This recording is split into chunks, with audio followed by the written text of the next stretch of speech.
Hello, and welcome to the Solidarity Show. Oh my goodness, what a week it's been. Welcome to your weekly webcast on everything union in this time of a pandemic. Now, I'd like to introduce my co-host, Liam. How you going, Liam? Hey, Emma, pretty good. You know, been in isolation now for, what are we coming up to, 7 weeks? So it's getting tough, but, you know, good to be here. It's that sort of once a week hump day exercise, coming in here and having a chat to many comrades.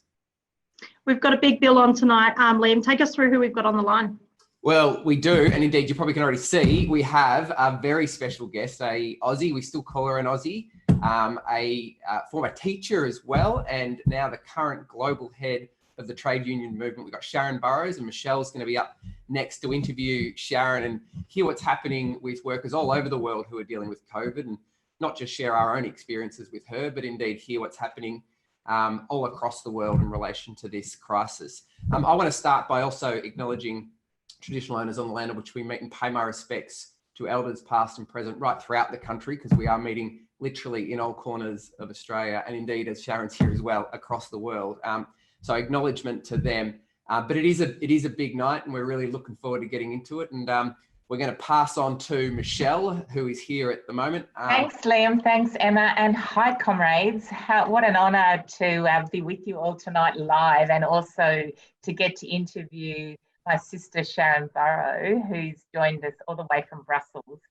Thanks so much, Sharan, for coming on the line. This Solidarity Show is a great chance for us to connect with some of our fearsome activists around Australia. And I don't know if you can see our chats there, but we've got people literally from every corner of this big nation on the line, and it's so good to see you and to have you give us a little bit of your really busy time, even though many of you will know Sharan spends a lot of time traveling the world, but of course she's been in lockdown too, so she's been somehow managing to coordinate the extraordinary efforts of the ITUC around the world from Brussels. So I'm going to ask Sharan some questions. I'm really excited to be with you all tonight. And just before I do that, I do just want to say a big shout out to every one of the activists on the line. You are doing an extraordinary job. Just seeing the work that union members are doing, and the strength and solidarity that you're showing to each other, and the way that you're holding up the country at the moment fills us with pride. So thanks for all that great work. Okay, Sharan, I'm going to ask you some questions, and I thought we'd start with really asking, in all of your time as a leader in our movement here in Australia and globally, have you ever seen anything like this pandemic and the impact on working people? No, not in our living history, Michelle. But let me first of all say hello to everybody as well. It is a real treat to be with you, to hear Australian accents, but secondly, to just know that the strength of the ACTU and the unions in Australia are absolutely there as a backbone for all of you. I would say, Michelle, that we haven't, as a globe, experienced anything like this in our living history, but probably not since the Great Depression. And for, you know, kind of countries that were in the developing world, the famines in the 80s and so on. And then, you know, what is not yet a realization for our leaders is that it's not the now, it's also the recovery, given that if you look at the worst of predictions, it may be that we're heading into a depression that is massively larger and certainly more inclusive of the developing world than that of the Great Depression of the 30s. And we all know what it took to come out of that depression and to build a social contract that, at least for the developed countries, gave us a fighting chance to build those global rules of freedom of association, collective bargaining, the fundamental rights we have fought for and enjoyed, you know, where we've won them. So when that contract broke down in the 80s with hyper-globalization, we've been fighting to build it back. But now we must see a very different world, because if I can just give you a sense of what needs to be done, we already had a convergence of crisis. We ironically had more conflict and refugees in World War II.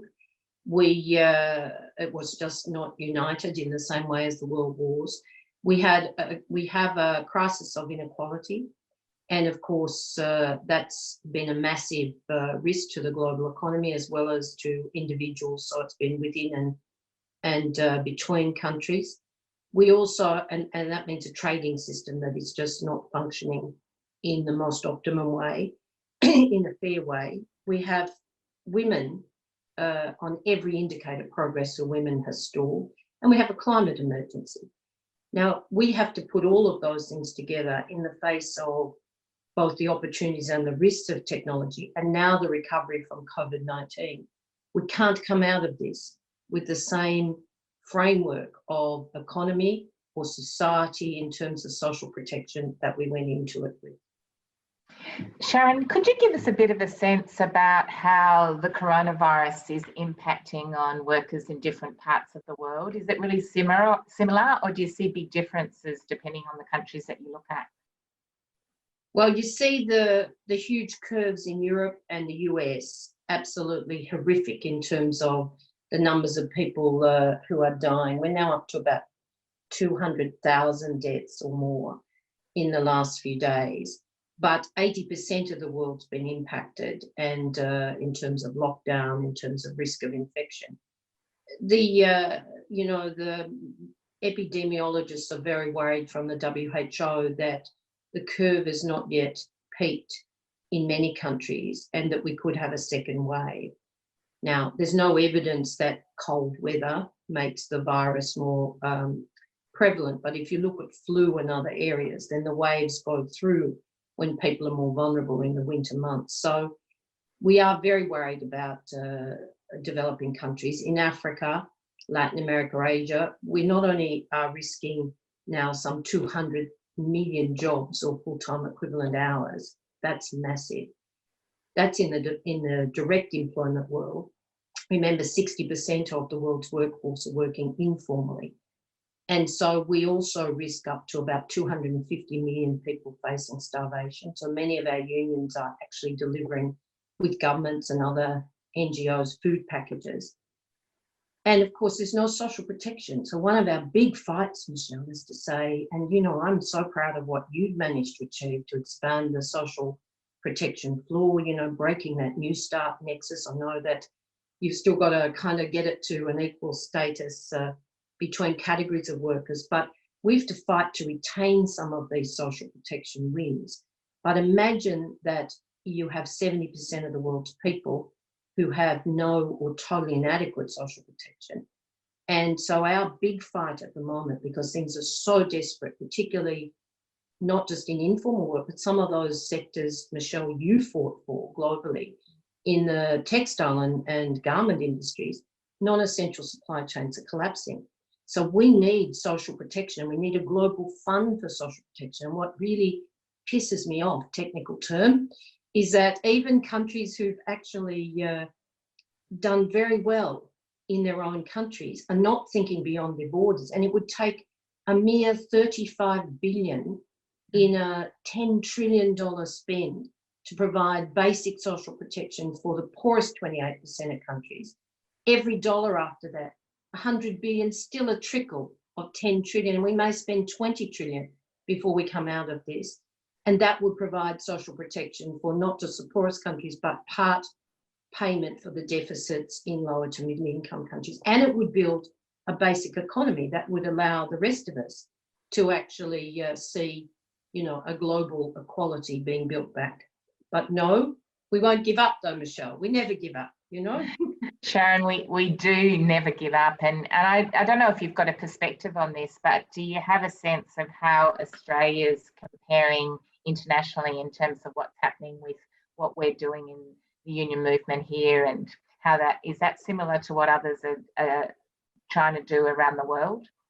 Well, thanks to the union movement, you've kind of covered the feel of our basic criteria. We said right from the beginning, you had to have paid sick leave from day one. You had to have wage guarantees.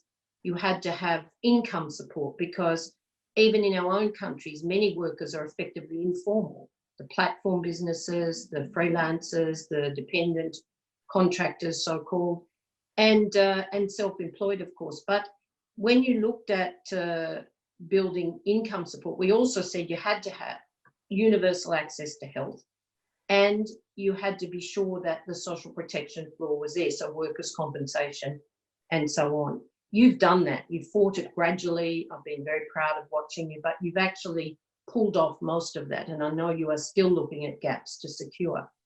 What's now, I think, the issue we all have to think through is that, and in Austria, they've actually got 80% wage guarantee for part-time work, because everybody sees that if you've got a potential risk of 200 million jobs lost, and you're doing it at the same time as the threats and opportunities of a technological shift, then some sectors will in fact have robust employment, others won't for some time. So how you actually share work, but on a maximum income guarantee, and how you mix the social security system and wages. So Austria's got it to 80%, Germany's 60, but fighting for 80. There is now a European program called SURE, where companies can actually get no-cost loans to support part-time work through the transition. I suppose what has really shocked us, if you go back to 2008, 2009, we saw how fragile banks were, but they were forced, and while we don't think the financial regulations are perfect, they were forced to carry more liquidity. Companies, the biggest of companies, have shown that they don't have operational reserves for 3 months. They're in trouble. And so we are looking at potentially disastrous impacts coming out of this. Yeah. So how do you think unions are adapting to these challenges? Are you seeing unions around the world behaving or adapting in new or different ways to what's happening? Well, I think for unions in the developed world, we see that they've been able to fall back on the fights for protection. In the developing world, we've got some very courageous unions, but you know, they're fighting everything from dictatorship. I mean, in Brazil, Bolsonaro refused to admit that COVID-19 was an issue for their people, refused to close down the economy. You know, in Argentina, they're trying to build back a basic economy with equality from the ravages of the disaster of decades now of IMF conditionality and structural reform. But then the Macri government, who thought the hyper-capitalist solution was everything, and geared them up to the eyeballs with debt that didn't go to the people. So, you know, there are battles everywhere that are different, but I would say that if ever we needed to provide solidarity, it's now in the countries where people simply don't have income, Michelle. Sharon, is there anything that you want to be able to say to Australian unionists that are sort of a message really about what you want to leave us with about, I mean, you've said, of course, solidarity is the key to this, and we know that our capacity to unite across the world and to not leave anyone behind is so critical to this fight, like all our fights.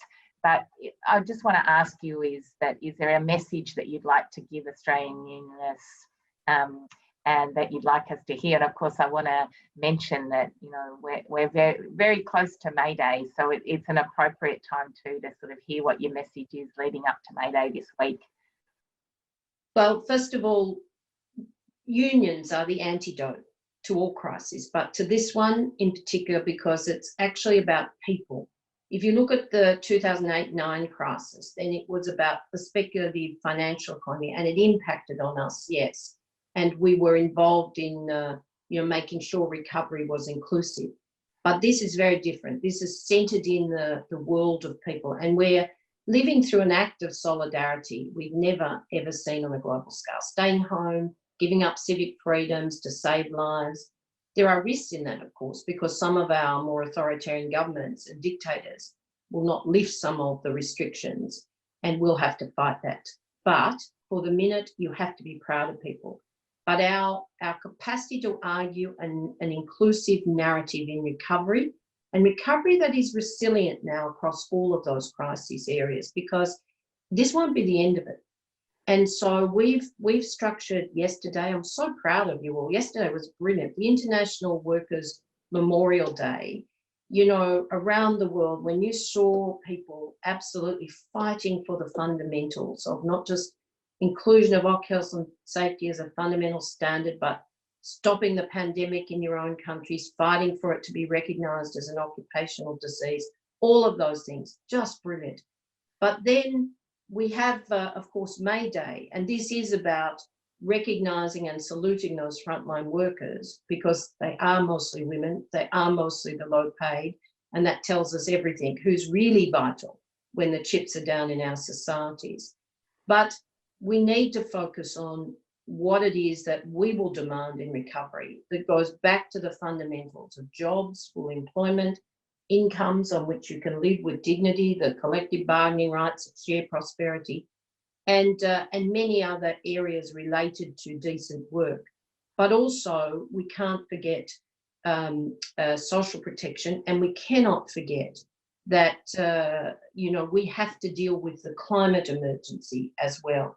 So we will follow May Day, which I'm really looking forward to, even though I'm here and not in Hungary as I was going to, with fighting a dictator there with the unions. But in fact, we will then follow that in June with June 24th. We call it Kapow, but it's actually climate and employment proofing our workplaces, because we have to grow back a resilient future for work that is about employment, and it is about climate resilience, and that challenge of transition to net zero. So if you go back in global terms, Michelle, to what the world promised in 2015, it was the Paris Climate Agreement, and we're fighting for our own, fighting a defence against our own extinction there, but it was also the SDGs. And if ever we needed SDG 1, poverty, SDG 3 and 4, health and education, SDG 5, which was equality, and SDG 8, which of course is decent work, full employment and decent work, it's now. So that was the promise for zero poverty, zero carbon, decent work. Those fractures remain with us, and that's where the union movement steps up, because we understand what that means for workers and our families. So all strength to your arm. So sad that you won't have those major, massive rallies in on May Day, but everyone will be with you and the rest of the world in solidarity.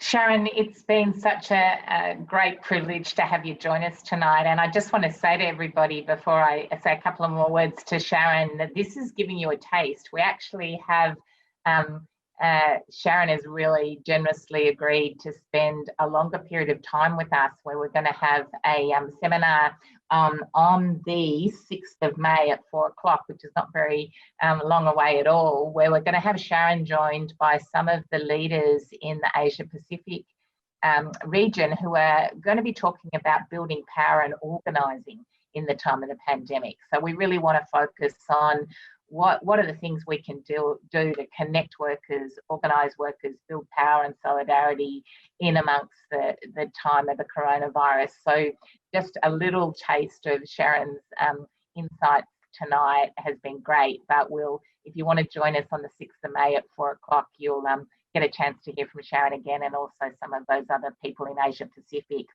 union comrades in the Asia Pacific region. Sharan, it's so good to have you join us. We're so proud of the work you do and the work that the ITUC does in uniting workers around the world. We need it more than ever, and that global solidarity and your leadership of it is really important. So thank you again, sister, for joining us. I look forward to talking to you on the 6th of May, and all strength to your arm and solidarity, and you know we've always got your back. Thank you, and stay healthy and strong, everyone. We need to organise, organise and organise. Thanks, Michelle. Thanks, Sharan. So I just want to say, yeah, it's great to see all your comments and questions and coming through. Small amount of time that we had tonight, but we'll make sure we pick up on some of those when Sharan joins us again next week. You are doing an awesome job. All strength to you, solidarity, and happy May Day. Thanks. Over to you, Liam and Emma.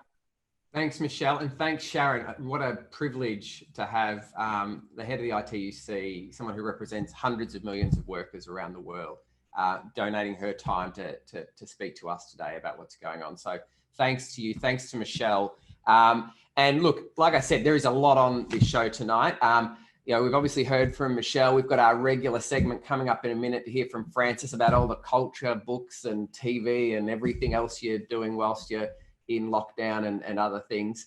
We're going to hear from Union Heroes. We've got Andre, who's going to be on a little bit later, who is a essential worker, a Sydney water worker up in Sydney. We're going to hear about what his experience has been like through this pandemic. The regular Q&A where you get to ask me some questions and I hope I don't stuff them up. And obviously a big ask on activists, which Emma's going to take us through in a minute. So, I'm going to hand over to Emma, who's going to kick things off with Francis, who I'm hoping is on the line and gets his video up and running any moment. I'm sure he is. It's his highlight of the week.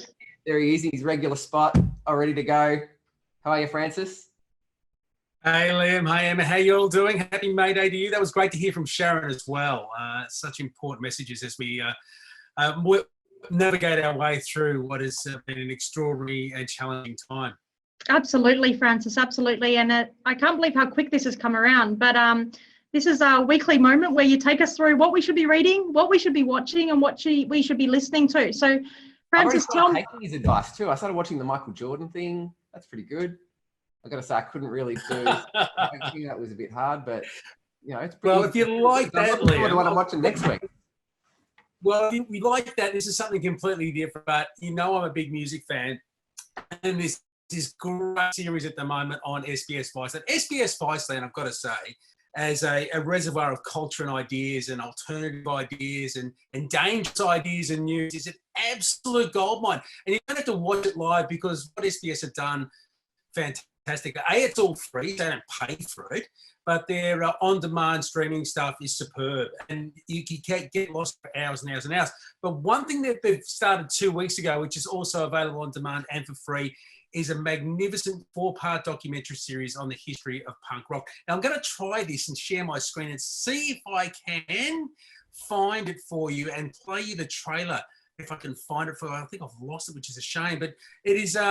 It starts basically back in at the time of Iggy Pop and the Detroit sound of the MC5 in the 1960s. It works its way through that story of the New York punk scene, the Ramones to the Sex Pistols, and on and on and on. It's narrated by Iggy Pop as well. All the big names that you'd expect to be involved in it are there. Debbie Harry has a lot to say on it. She's fantastic. All the way through the bands like Sonic Youth and even Green Day and other bands generations down the line who have a lot to say about the spirit of punk, which is all about doing it yourself and being, which is something that we encourage within the union movement as well. And the solidarity of punk rock too, because they were outsiders in many ways throughout the generations and asked difficult and tough questions about the way society ran. And SBS TV and have a look at the first 2 episodes. Iggy is superb. He turned 72 a couple of weeks ago. I saw him here in Australia this time last year on his 71st birthday. He's still doing it as he always has done, full throttle. But he's also an extremely intelligent and well-informed musicologist. He knows everything about the history of American music in particular, and he's the perfect person to lead this one. So check it out. It's called Punk, and it's on SBS Viceland. It goes to air live Monday nights at 8:30, but it is on your television screens on demand when you want it. Francis, in the spirit of punk and disruption, some of the connection came in and out there. But maybe if you weren't able to share it, maybe you can just chuck it in the chat after we finish going through what we should be watching and reading. Now, those of our comrades on the line who might be looking for something to read, is there something interesting to read this week, Francis? Yeah, I've just got a copy of the new edition of the Monthly, and there's a fantastic article in it that is pretty much, I think, vital reading for all of us. And it's basically written by a young writer called Leckwald, and it's the story of the Hillsong Church and the connection between Brian Houston and our Liberal government the relationship with Scott Morrison, Mm. but also he goes to one of the big churches in Mount Druitt in Queensland and goes to an event, and he does a really great deep dive into the nature of what it's like to be in one of these really big halls where they're having a big Hillsong bash, which basically he describes as the big day out with prayers. It's all designed, it's sort of emotionally manipulative in the way that a Tony Robbins seminar might be. It's all bright lights, big songs, a lot of chanting, and Houston is a master manipulator of the crowd. And he also has a look at the financial strength of this organisation that in 2016 was able to generate $131 million tax-free in this country. $131 million tax-free. So the financial power of Hillsong, it's very determined position to, rather than be an outsider like Family First and try to influence the political process from the outside, but actually connecting with some really powerful players in the Liberal Party, is changing the nature of both the Liberal Party. It's been very active in the Liberal Party's pre-selection process and trying to get people into positions of power. Alex Hawke in New South Wales, very closely connected with Hillsong. Obviously, the Prime Minister is, and there are others as well. But it's a fantastic insight into the way this organisation runs as both as Christ and capitalism. That's what it is. It's basically Milton Friedman and Jesus all in the one milkshake. And I highly recommend it. It's a really important for us working in the movement that we do to understand the way other people think and the really strong connection that this organisation has to a constituency that we might have considered our own. Because if you read Lex article, there's a lot of working class people from suburban communities who feel really attracted to the sense of community and the sense of oneness that this particular church offers. So it's important to understand it, to be able to in many ways argue the case again, what many of us would like to do. So that's it coming up in this month's edition of the Monthly.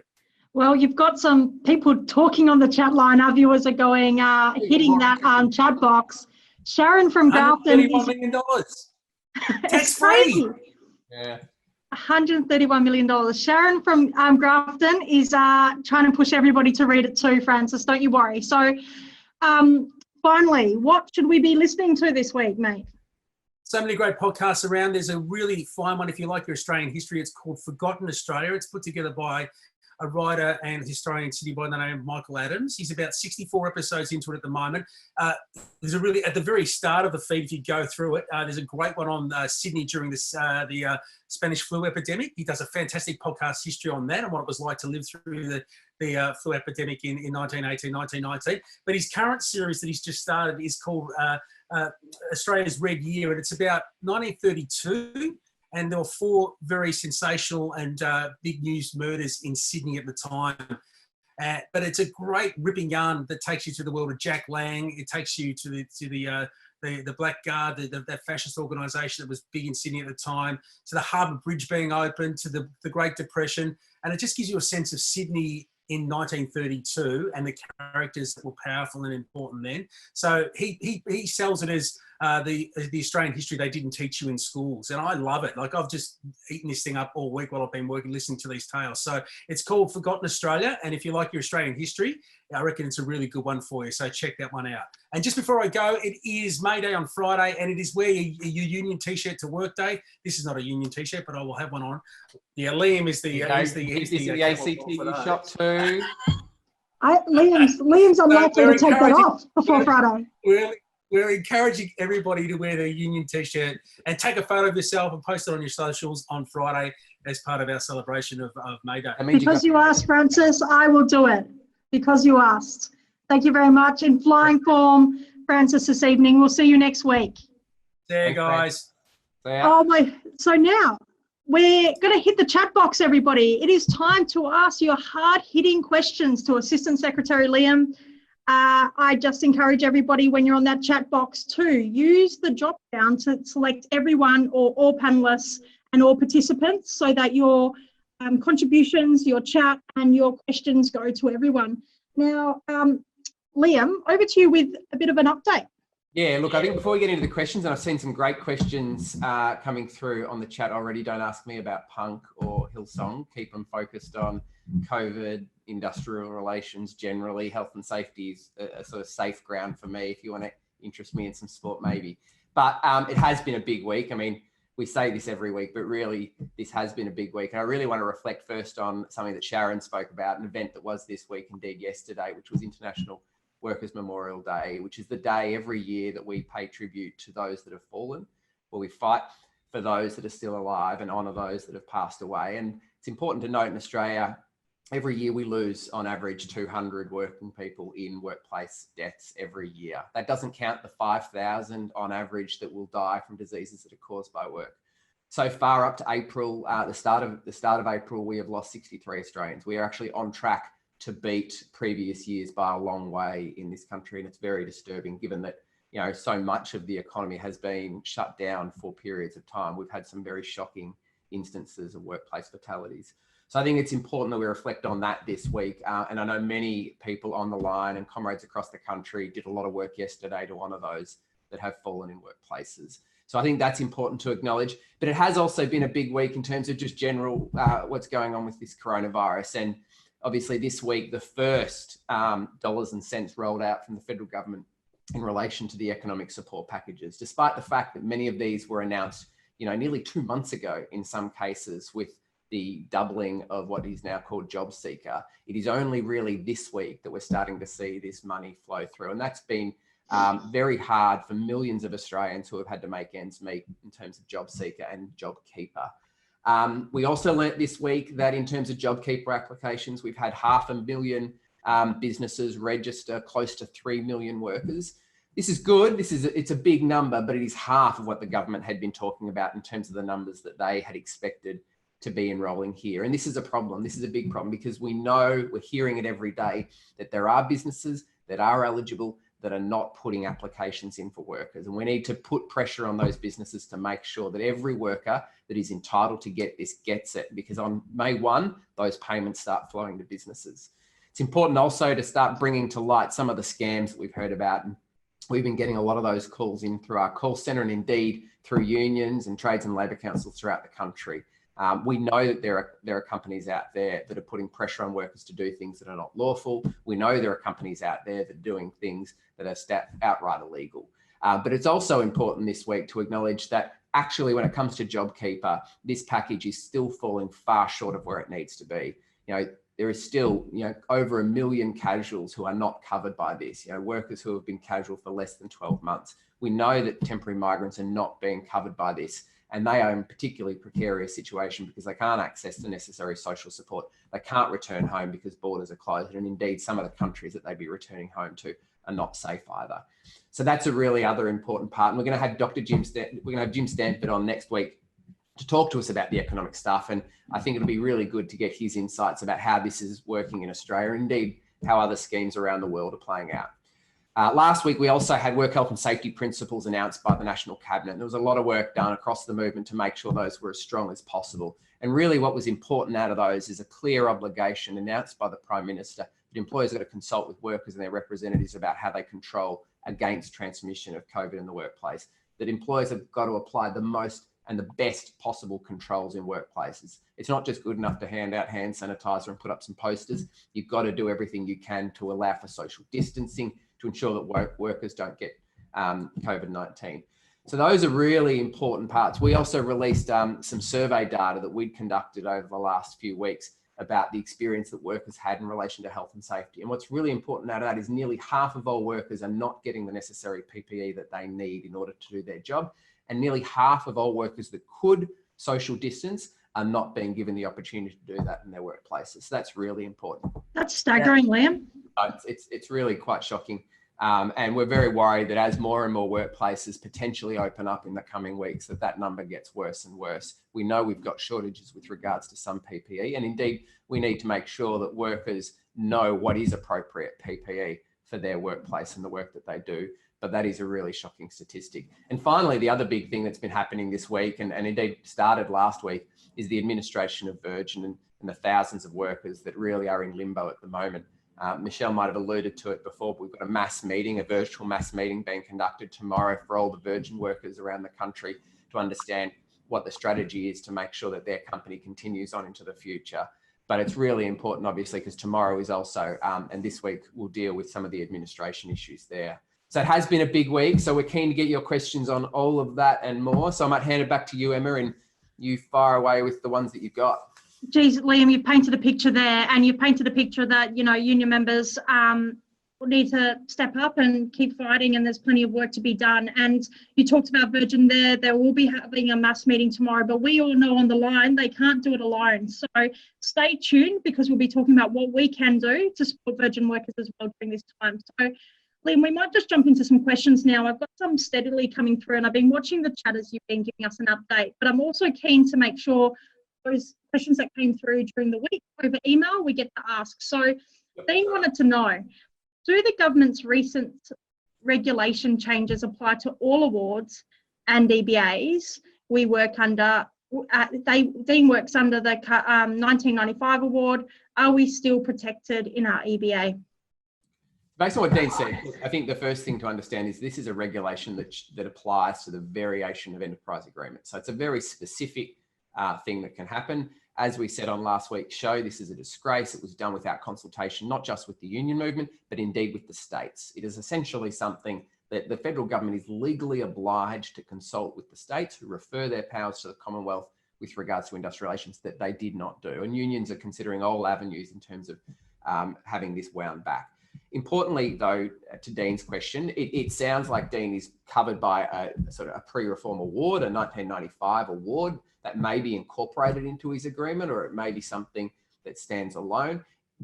Realistically, what Dean has to worry about is what agreement he's on, the collective agreement, and how that gets varied. So this regulation would apply to the collective agreement, the enterprise agreement, probably wouldn't apply to the award. The award's probably incorporated via his agreement. So based on what Dean's saying, it is very much focused on your agreement. It shouldn't apply to any of the other instruments that you might be on, whether it be awards or other things like that. Thanks for that, Liam. And from Troy, what can I do if my boss tells me I should come into work, but I don't feel safe being in the workplace? Can I refuse? Yes, this is an important one, and it's not just in relation to COVID, it's in relation to any issue. So workers have got a common law right to refuse to do work that is unsafe. So you can cease work in those circumstances. What's really important about how you exercise that right is it's not just, I'm not going to come into work and I'm not going to do any work. It's you need to advise your employer, and ideally you do that not as an individual, but you do that with the collective support, obviously, of your other workmates, maybe with health and safety reps or a union delegate, or if need be, contact your union about how you go about doing that in your specific workplace. But it's not just as simple as saying to your boss, I don't feel safe, I'm not coming to work. You've got to be specific about these sorts of things. You've got to make yourself available for safe work. So we know that there are many workers, including vulnerable workers, who are very anxious about returning to workplaces in the coming weeks. Despite how well Australia has done at flattening the curve and suppressing the virus, we still don't really know the extent to which it's potentially existing out there in the community in asymptomatic people. So a lot of workers are concerned about returning to workplaces. That's why it's so important that workplaces practice social distancing, that they minimise the exposure of workers, and that we do protect vulnerable workers, whether that be people that are older or indeed those that have got immune suppressed conditions that might make them more vulnerable if they were to contract COVID. But I think it's important that people understand you do have a right to refuse unsafe work. It's a basic human right. It's a common law right we've got in this country to do it. It is important that you exercise that right carefully and in good faith with your employer. And speak to your union delegate, health and safety rep, or union office about how that works. I think, Liam, we've got time for one more question, and this one's from Kate. Can Kate's employer force her to download the COVID Safe app? This is a really important question. Obviously, the government announced the COVID Safe app on Sunday to a lot of fanfare and a lot of questions that were being asked at the time about how the data is going to be stored. And we know that plenty of people have got reservations about it. I can say I myself have downloaded it. I know plenty of union leaders that have, and it is something that we know, in particular for health workers, is such an important tool in terms of maintaining contact tracing. But what was really important was a lot of the protections that we and others fought for to make sure that that was the case. And legislation has been proposed and passed in relation to this app, and it will require that no employer can coerce anybody into downloading the app. No one can be coerced into downloading the app, so it cannot be a requirement, as we had feared that maybe would happen in a mining camp, where those that run the camp would say, if you want to work here or stay here, you need to download the app. We're worried about what would happen in the case of company issued phones, about whether employers could require that. We believe that legislation trumps that right, and that no worker, no person can be forced into downloading that app. That being said, as I said before, we think the app does have some merit and will perform a really important task in terms of contact tracing. It's important to understand why Australia has done so well at beating this virus, and contact tracing was a really effective measure that was introduced early on in this pandemic, which Australia was able to make sure that we didn't see significant community spread. But I'm also conscious that when it comes to privacy concerns and the role the government plays, that this government in particular has a pretty checkered history when it comes to doing the right thing, when it comes to privacy, security and data. So we understand those concerns, and that's why there are these protections in there to make sure that both none of that data can be abused or used, but indeed no worker can be forced into downloading it. Thanks so much, Liam. Thanks very much for that. And look, keep your questions coming in. We try and get to them every week. I'd like to welcome Andre. So every week we try and bring you somebody from the front every day of the week, right? But we know there's another level when it comes to our union members, workers on the front line. Andre, are you there with us? Hey Emma, I'm here. Hey, how are you going tonight?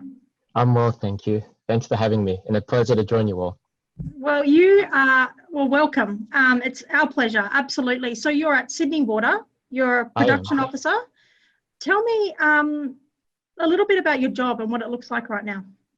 Yeah, sure. So I'm a member of the Bondi production team, and I'm a group, part of a group of hardworking and passionate people, and we're charged with operating and maintaining the Bondi wastewater treatment facility. And our job's to ensure that all the wastewater that goes through the Sydney system is treated safely, that the local beach, Bondi Beach, is protected, and that at some point when it's available to be enjoyed again by the Sydney community, that it can be enjoyed safely. Thanks so much for that. And can you just tell me a little bit about what's changed in your job, what and your day-to-day since the beginning of this pandemic?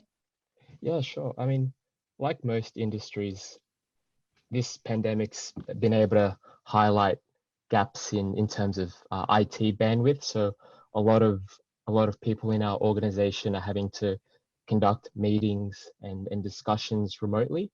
But specifically in our industry, it's highlighted an interesting gap in terms of supply chain, wherein we'd be quite reliant on having to import many parts from overseas when things break down. And so with the limit in types of logistics and supply chain, it sort of goes to show questions asked as to maybe going forward what we could do to be able to source parts locally and be able to keep Australians in jobs. Yeah, absolutely. And what have you been doing, and what has this been meant? What does this all mean for you personally as a worker and in your job? Yeah, so I mean, in this age of social distancing, I'm certainly having to mind my P's and Q's in terms of adhering to social distancing. And whilst I'm here, also looking after my family, I'm very mindful of making sure that I, washing my hands, not touching my face as soon as I get home, just so that I'm not introducing a risk of transmission to my own family members. That must be, lots of people are facing it, but yeah, I can imagine you didn't think you would ever be in this position before, hey? No, not at all. I guess for most people, it's quite an unusual time to have to deal with such a health crisis. And like most people, we're just sort of having to adapt and, push through. Can I ask you, we've got lots of fellow unionists on the line. What's the one message you would like to leave them with this evening? Yeah, sure. I mean, if anything, this emergency crisis has really shone a light on what type of work is considered essential. So, I mean, we've taken for granted people that work at shops, healthcare workers, teachers, all these sorts of people who work at the front line. So to all of you, keep doing what you're doing. And, while we're in this storm, we'll eventually find a port. So please continue what you're doing, and thank you. Thank you so much for taking the time this evening to join us, and thank you for all your work. Yeah. Sure, you're welcome. Thank you, everyone. Thank you. Yeah, Liam, I think what we want to do now is we've covered a lot of train, and we talked earlier about, you know, we've really got lots of work to do, like continue to do. So I'm just going to go through a few things for our listeners on the line who are watching this evening. They go, well, I want to do something, and you might not have been active before, or you might be active in the union and you haven't thought of what you might do collectively with the whole union movement right now. I'm just going to go through what you can do, right? It is a union meeting after all, and no union meeting happens without an ask. So firstly, to the Virgin workers, there's 16,000 jobs on the line, everybody, and there is petitions circulating. So let's not recreate the wheel. Somebody's going to, Liam is our doctor, he's going to drop a link in the line. It's one thing signing it, it's another thing thinking about the 3 people you can message this evening and ask them to do so. And while you do that, why not email a critical MP right now and to support Virgin workers? And Liam's going to drop a line. It's really easy, actually. We'll do the work for you. You just need to tweak a email that will be provided for you. Follow the link and you can send that email tonight as well. Now, if you want to step it up another level, and I know you do, there are a number of activist meetings happening around the country over the next 10 days. We are on the lookout for employers, dodgy employers trying to exploit the situation, rush EBA changes in 24 hours, and undercut workers' paying conditions. So we're on the front foot. Activist meetings every day to make sure we have a plan with union members to support each other during this time. So again, the doctor's going to put a link in the chat. Make sure you click through, pick a meeting that suits you. Now, there's more, right? So you can do all of these things and more. It's something pretty it's pretty big. Do you want to be part of a competition in May? I can't think of anything better than signing up on May Day to recruit as many union members as I possibly can. We know that to strengthen the union, there's power in the union. Sharon talked about it today. We are there in these times, and we're only as strong as we are, have union members. So in the month of May, the person who recruits the most amount of union members actually wins basically what is like a day internship as the ACTU secretary. You'll shadow Sally McManus for a whole day. She'll take you for dinner. It doesn't matter where you are in the country. We'll fly you there. We'll put you up in accommodation and all the rest of it, obviously when the pandemic's over and we can do that. So to sign up, have a look in the chat and get involved in that. Now, the only thing I would also like to say is May Day, this Friday. Wear your union t-shirt, put it on your socials, use the hashtags. We'll send around some information as well. So Liam, there's so many things that people on the line, union members on the line can do. Pick one, pick many, do all of them. But there's so much we can be doing right now. I'll hand over to you. Yeah, look, it is, and you know, a big week ahead of us in terms of action and things that we can do and workers that we need to support, in particular around Virgin, because it's such a critical time in terms of making sure that we get the support needed to make sure that those 16,000 workers have got a future and jobs here in Australia. As I said earlier, next week's a big show as well. We've got Jim Stanford, Head of Centre for Future Work, with us to talk to us about some of the economic impacts, and in particular, what the experience so far has been with JobKeeper and JobSeeker, and try to give us a bit of an understanding about what the future looks like in terms of the economy. Sharon talked about, you know, just how bad it's looking globally, and indeed how this, like the Depression, is affecting so much of the world, and indeed parts of the global south that are yet to really experience the serious onslaught of this virus. So it's going to be a big week in terms of action, and we hope to bring you some more information next week about some of the other things that are going on. In the interim, stay safe, wash your hands, and, you know, stay connected to everybody else. So thanks very much, and solidarity.